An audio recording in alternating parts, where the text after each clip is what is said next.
Close your eyes. Point north. Don't think about it.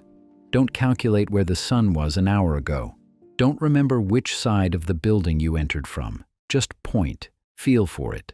Reach into whatever part of your body might know the answer and point. You pointed somewhere. You probably pointed wrong. Most people in the industrialized world point wrong, not by a little, by 90 degrees, by 180 degrees, by a margin so large that it constitutes not inaccuracy, but absence. The sense that would have told you isn't broken, it isn't damaged, it's silent. It's been silent for so long that you don't know it was ever supposed to speak. But it's still in there. The hardware is still in your body, right now, as you read this. The protein is in your eyes. The mineral is in your brain. The biological machinery that every migratory bird, every sea turtle, every butterfly, every salmon uses to navigate thousands of miles without a map or a compass is sitting inside you, installed, wired, present, and switched off. Not by evolution, not by mutation, by something much faster and much stranger than either. The deeper I went into what that something was, the more I found a pattern so consistent with everything else I've studied that it stopped surprising me and started scaring me. If this is already unsettling you the way it unsettled me, stay with me, because the evidence gets worse. Start with the hardware, because the hardware is not in dispute. In 1992, a geophysicist named Joseph Kirschvink at the California Institute of Technology discovered magnetite crystals in the human brain. Magnetite is a naturally magnetic iron mineral. It is the same mineral found in the beaks of homing pigeons, in the skulls of migratory fish, in the abdomens of honeybees. In every species where magnetoreception, the ability to sense the Earth's magnetic field, has been conclusively demonstrated, magnetite has been found in the organism's tissue, and Kirschvink found it in ours, not in trace amounts, in concentrations significant enough to interact with external magnetic fields.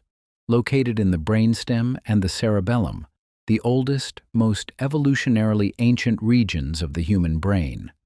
The regions that predate language, predate abstract thought, predate everything that makes us modern.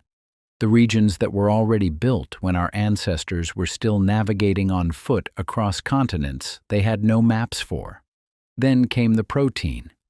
In 2011, a neurobiologist named Stephen Reppert at the University of Massachusetts was studying how monarch butterflies navigate their annual migration from North America to central Mexico, a journey of 3,000 miles undertaken by insects that weigh less than a gram. The navigation system relies on a protein called cryptochrome, found in the butterfly's eyes, that changes its chemical behavior at the quantum level in response to magnetic fields. Cryptochrome doesn't just detect magnetic fields, it makes them visible. It creates light and dark patches across the visual field that shift as the organism changes orientation relative to the Earth's magnetic axis. The butterfly literally sees the magnetic field superimposed on its vision like an overlay. Reppert took fruit flies that had been genetically modified to lack cryptochrome. They lost their ability to detect magnetic fields. Then he did something extraordinary. He inserted the human version of the cryptochrome protein into the flies. Human cryptochrome. Extracted from the human retina, the flies regained their magnetic sense. The human protein worked. The human protein, sitting in the human eye, carries the molecular capability for magnetoreception. It functions in a living organism. It detects magnetic fields. It is, by every measure of biological function, a magnetoreceptor. And it is in your eyes right now. This raises a simple but critical question. If the hardware is there, if the magnetite is in the brain, and the cryptochrome is in the eye, and the protein functions when tested in another organism. Why can't you feel it? The evidence suggests something much larger than a dormant trait. In 2019, Kirschfink published the most rigorous study of human magnetoreception to date. He placed subjects in a Faraday cage, a shielded chamber that blocks all electromagnetic interference, and exposed them to controlled rotations of the magnetic field while monitoring their brain activity with electroencephalography. When the field rotated in a specific pattern, mimicking the stimulus a person would experience by turning their head in the Earth's natural field, some subjects showed a strong, measurable, repeatable drop in alpha brainwave activity. Not all subjects, some. The response varied, but in the subjects who showed it, the signal was unambiguous. The brain was detecting the magnetic field. The brain was responding to it. The brain was processing geomagnetic information at a level below conscious awareness. Below conscious awareness. That phrase is the key to everything because the sense isn't absent. It's suppressed. The brain receives the signal but doesn't deliver it to consciousness. The information comes in through the eyes, through the magnetite, through whatever receptor system is operating, and somewhere between reception and awareness, it is filtered out, discarded, treated as noise. The brain has decided, or been taught to decide, that this information is not relevant, that you don't need to know which direction you're facing, that the magnetic field is not something you need to feel, as if they were following instructions they didn't fully understand. Now here's where the silence becomes deafening, because there are populations on this planet who didn't lose it, who still have it, who use it every day. The Aboriginal Australians navigated an entire continent, desert and forest and coastline for at least 65,000 years without a written map. Their navigation system, the songlines, encoded every geographic feature of the landscape in sequences of sung verses that, when performed in order, guided the traveler across hundreds of kilometers of terrain with an accuracy that astonished the first Europeans who witnessed it. Anthropologists who accompanied Aboriginal navigators through featureless desert reported that their guides could identify their precise location and heading at any moment in conditions where the European observer was completely disoriented. The Polynesian wayfinders crossed the largest ocean on Earth in open canoes, navigating by stars, by wave patterns, by the behavior of birds, and by a sense of direction so refined that they could hold a course for weeks across thousands of miles of open water. Nainoa Thompson, the modern Hawaiian navigator who revived traditional wayfinding in the 1970s, describes the practice as requiring the navigator to feel the canoe's relationship to the swells, the stars, and the direction of the wind with the entire body, not to calculate it, to feel it. The Gugu Yimithir people of northern Queensland don't use relative spatial language the way English speakers do. They don't say left, right, in front of, behind. They use absolute cardinal directions, north, south, east, west, at all times, in every conversation. When a Gugu Yimithir speaker tells you a story, they will say, "The man was sitting on the north side of the table, and the woman approached from the east." They maintain a constant, unconscious awareness of their orientation relative to the cardinal directions. Cognitive scientists who have studied them report that this awareness operates automatically, below the level of deliberate thought. Their brains are doing something that most industrialized brains have forgotten how to do. They always know which way they're facing. The pattern repeats with unsettling precision. Every indigenous culture that has been studied for navigational ability shows a relationship to direction and spatial orientation that industrialized populations do not possess. Not because the indigenous brain is different. The hardware is identical. The magnetite is in every human brain. The cryptochrome is in every human retina. The difference is not biological. It's environmental. It's experiential. It's what happens to a sense that is never trained. This raises a simple but critical question. What stopped the training? If this thread is pulling you the way it pulled me, consider sharing it with someone who has never thought about why they can't point north. Because the answer is the architecture of the modern world.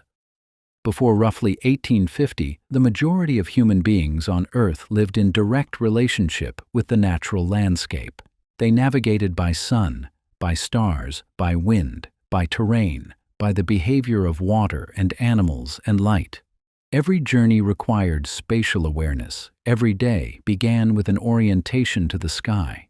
The sense of direction, whether or not it operated through the magnetoreception system specifically, was a capacity that was trained and reinforced from childhood by the demands of survival. You had to know where you were. The landscape didn't tell you with signs. The roads didn't have names. The world didn't come with a grid laid on top of it. Your body had to know. Then the grid arrived. In the span of a single century, the navigational environment of the human species was completely restructured. Named streets replaced paths, numbered addresses replaced landmarks, printed maps replaced spatial memory, railways replaced walking, cities replaced landscapes, and the body's relationship to direction, to the magnetic field, to the feeling of north, was rendered unnecessary. Not wrong, not punished, unnecessary. The sense was no longer reinforced because the environment no longer demanded it. Children grew up in grid-patterned cities where every navigation problem was solved by a sign, a number, or a question asked to a stranger. The training stopped, and within a few generations the sense went silent. Not extinct, silent. Kirschvink's experiments prove it. The brain still detects the field. The alpha wave response is still there, in some subjects, measurable, repeatable. The hardware was never removed. The software was never deleted. The sense simply stopped being called upon, and the brain, which is ruthlessly efficient about allocating resources to the capacities that are actually used, quietly turned down the volume until the signal was indistinguishable from noise. The deeper I went, the more I found that the loss of magnetoreception follows the exact same pattern as every other sensory and biological capacity I've studied. Segmented sleep was natural until artificial light made it unnecessary. The 10-moon pregnancy count was universal until institutional obstetrics replaced it. Local solar time was embodied until the railroad imposed standard time. Whistled language was a full neurological capacity until the telephone made it redundant. And the magnetic sense, the ability to feel the Earth's field, to know without thinking which direction you're facing, to carry an internal compass that has been built into the human body since before the species had a name, was alive until the built environment made it irrelevant. The pattern repeats with unsettling precision across every domain. Capacities that belong to the body replaced by technologies that belong to institutions. Skills held in the nervous system replaced by devices held in the hand. Senses that required no infrastructure, no subscription, no battery, no satellite, replaced by systems that require all of these things and fail without them. I want to pause here and ask something that isn't usually asked. What did it feel like to always know where you were? Not by calculation. Not by reference to a map or a street sign or a GPS dot on a screen. By sensation. By the same kind of knowing with which you know that you're hungry, or that the room is cold, or that someone is standing behind you. An awareness so fundamental, so constant, so deeply embedded in the body's processing of the world that it operated below the level of thought. You didn't think about north. You felt north. The way a bird feels north. The way a turtle hatching on a beach at midnight feels the direction of the ocean it has never seen. I'm not making a mystical claim. I'm asking a neurological question. What does a human life feel like when one of its senses is active instead of silent? What does the world feel like when you are oriented inside it? When your body's relationship to the planet's magnetic field is a continuous, unconscious stream of information that tells you, at every moment, where you are and which way you're facing. And what does the world feel like when that sense goes quiet? When the stream stops? When the body is placed inside a grid of named streets and numbered buildings and glowing screens, and the ancient orientation system, the one that navigated your species across continents and oceans for 100,000 years, is allowed to atrophy because nobody needs it anymore, because the phone knows where you are, because the GPS has a signal, because the machine has replaced the body again. I don't have a complete theory. I have a question that multiplies the deeper I look. Why does the human brain contain magnetite concentrated in its most ancient regions? Why does the human retina contain a protein that functions as a magnetoreceptor when tested in another organism? Why does the brain show measurable responses to magnetic field changes in controlled conditions? Why do indigenous cultures that maintain traditional navigation practices demonstrate spatial orientation abilities that industrialized populations have lost? And why, in an age when neuroscience can measure the brain's response to the magnetic field, is there so little funding, so little institutional interest, so little urgency in understanding a sense that every human being on Earth carries in their skull? If you've followed this thread to the end, share it, because someone needs to hear this before they open their map app for the 400th time today. I'll leave you with this. You are sitting or standing somewhere right now. The Earth's magnetic field is passing through your body at this moment, the same field that guides birds across hemispheres, that pulls compass needles to alignment, that has been a constant, invisible presence on this planet for billions of years. And somewhere in the oldest part of your brain, in the stem that was built before your species could speak, there is a cluster of magnetite crystals that was placed there by evolution for a reason. And somewhere in your eyes, there is a protein that detects that field.